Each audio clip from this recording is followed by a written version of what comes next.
120 words per minute for 10 minutes. 5 seconds more. Start. There is no universally accepted definition of a smart city. It means different things to different people.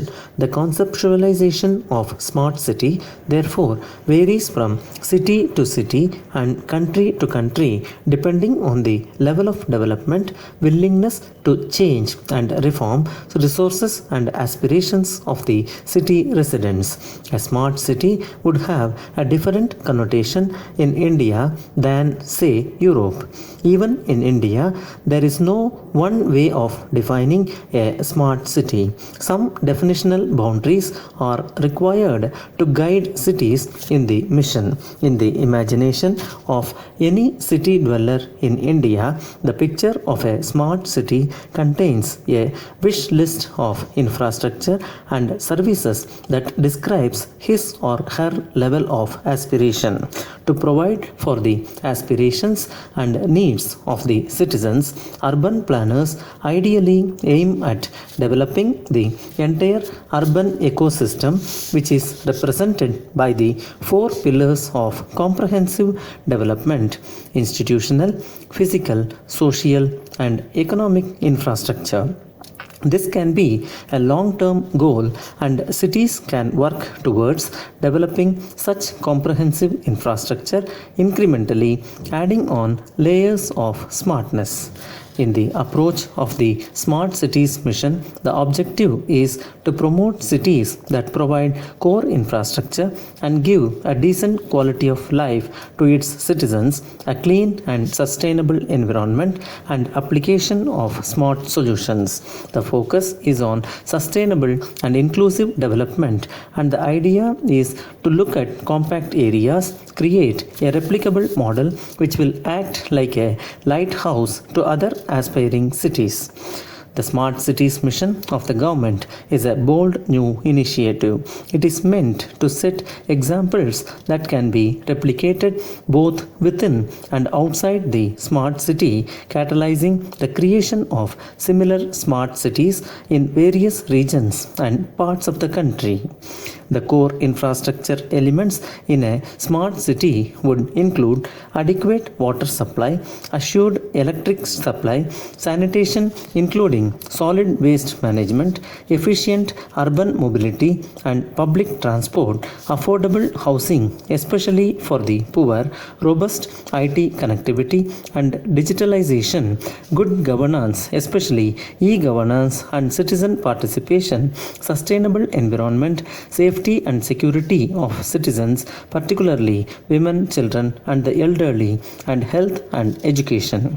As far as smart solutions are concerned, cities are free to add more applications. Accordingly, the purpose of the Smart Cities mission is to drive economic growth and improve the quality of life of people by enabling local area development and harnessing technology, especially technology that leads to smart outcomes. Area-based development will transform existing areas, including slums, into better planned ones, thereby improving livability of the whole city. New areas will be developed around cities in order to accommodate the expanding population in urban areas. Application of smart solutions will enable cities to use technology, information and data to improve infrastructure and services.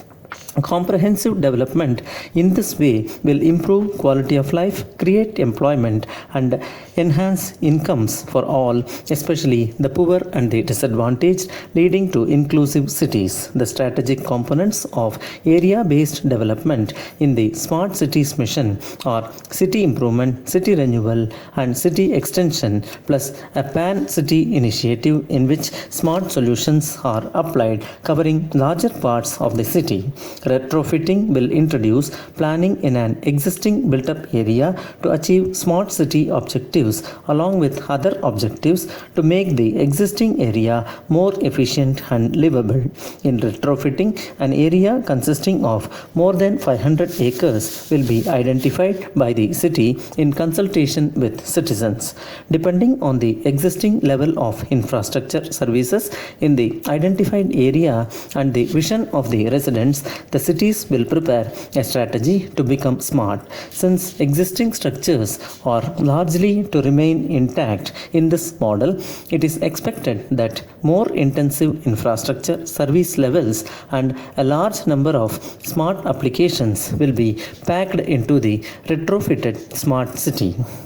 Redevelopment will effect a replacement of the existing built up environment and enable co creation of a new layout with enhanced infrastructure using mixed land use and increased density.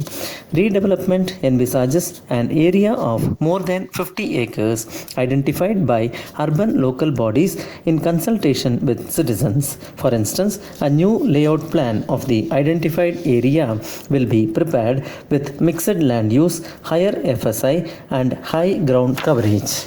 Greenfield development will introduce most of the smart solutions in a previously vacant area using innovative planning, plan financing, and plan implementation tools with provision for affordable housing, especially for the poor. Greenfield developments are required around cities in order to address the needs of the expanding population. One well known example is the Gift City in Gujarat. Unlike retrofitting and redevelopment, greenfield developments could be located either within the limits of the ULB or within the limits of the Urban Local Development Authority. Pan City development envisages application of selected smart solutions to the existing city-wide infrastructure.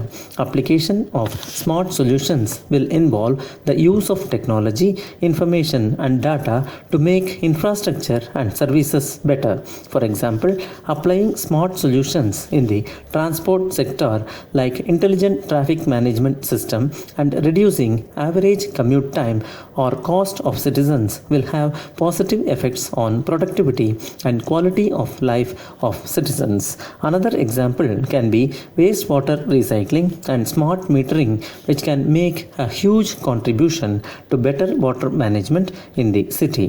The smart city proposal of each shortlisted city is expected to encapsulate either a retrofitting or redevelopment or greenfield development model or a mix thereof and a pan city feature with smart solutions.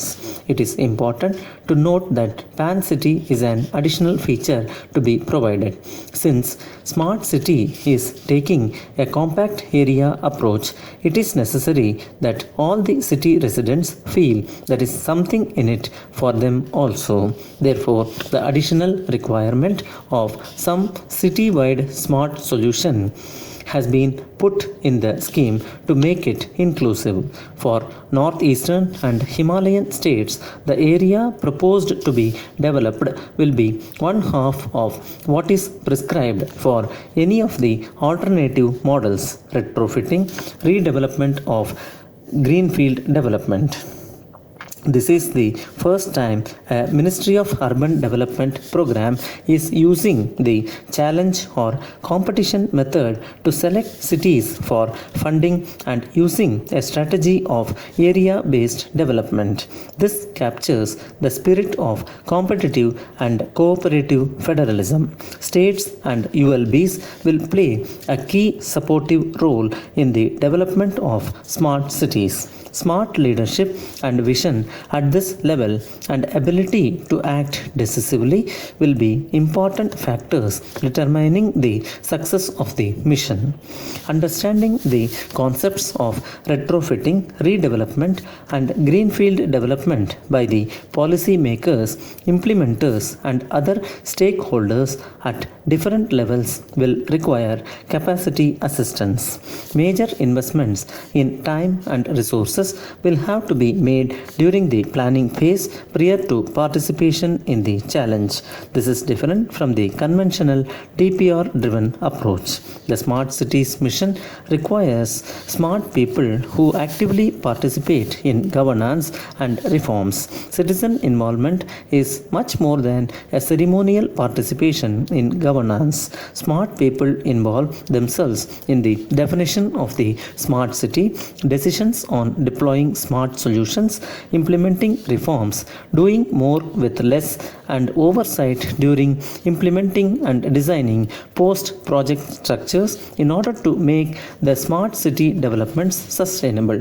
The participation of smart people will be enabled by the SPV through increasing use of ICT, especially mobile-based tools.